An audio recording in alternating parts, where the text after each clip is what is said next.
En Ukraine, les médicaments d'importance vitale ne peuvent être distribués que par l'État. C'est une obligation légale. Mais à cause de la corruption, les appels d'offres lancés par le ministère de la Santé ont longtemps été remportés par des entreprises avec des prix faussés. Résultat, il y a eu des pénuries. Alors en 2015, le gouvernement a décidé de faire appel à des organisations internationales, notamment des agences des Nations Unies, afin de remédier à cette situation.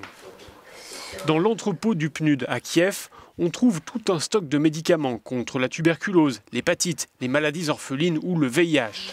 C'est de là qu'ils sont dispatchés à travers le pays.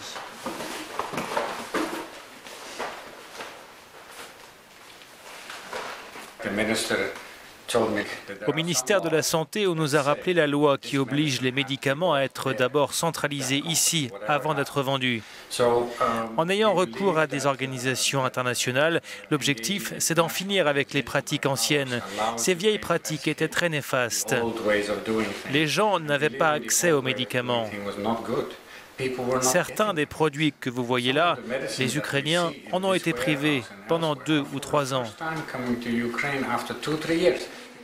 Désormais, le système de distribution semble mieux fonctionner. D'après le PNUD, cela a permis au gouvernement d'économiser au moins 4 millions de dollars. Et les médicaments, désormais, parviennent à ceux qui en ont besoin.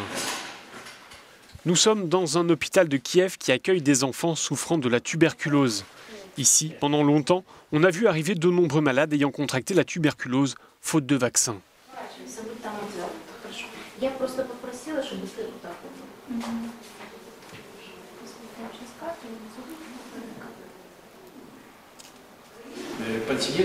C'est difficile de soigner des patients qui n'ont pas été vaccinés en raison des pénuries.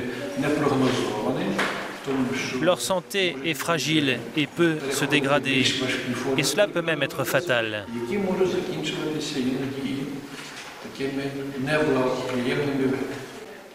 Maintenant que le système d'approvisionnement et de distribution est plus transparent, cela permet de faire de substantielles économies. D'où la satisfaction des responsables de cette ONG qui, depuis des années, se battent pour rendre les médicaments accessibles à ceux qui en ont besoin.